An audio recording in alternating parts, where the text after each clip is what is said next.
මේ මොකක්ද ප්‍රශ්නේ? යක්ෂ දෝෂයක්. දැන් මැරෙන එකා යක්කු වෙනවා. දැන් මොකද වෙලා තියෙන්නේ? අපේ ගෙදර උඩ සට්ටුවේ ටයිල් සේරම ගැලවිලා. දෙපාරක් ඇල්ලුවා. ඒත් හරියන්නේ ආයෙ ගැලවෙනවා. ඡාත්‍රයක් ඇහුවා. යකෙක් දුවලලු. ඔයාට කියන්න මටත් ඇහුණ දුවනවා. යක්ෂ දෝෂ. අන්න යන්න. එන්න.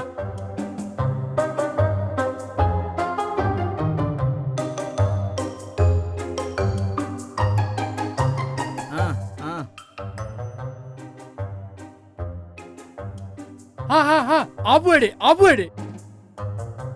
ආපු කාරණාව ගෙදර ටයිල් සේරම ගැලවෙනවා. යක්ෂ දෝෂයක් නේද? ඈ මටත් ඇහුණ යකා දුවනවා. දෝෂේ තියෙන්නේ ටයිල් ඇඩසිව්වල. යකෙක් නැද්ද? ඉන්නවා. ඒකනේ. බොරු ඩිස්කවුන්ට් තමයි යකා. බොරු ඩිස්කවුන්ට් හින්දා බාල බඩු වලට රැවටිලා වැඩ වරද්දකට දැන් එනවා අපිට පද දෙන්න. ඊළඟ ලොකු ඩිස්කවුන්ට් නැති දවටනේ නියම මිල සඳහන් ස්විස් ටෙක් ටයිල් ඇඩසිව්. අල්ලන්න හොඳම කෙනා.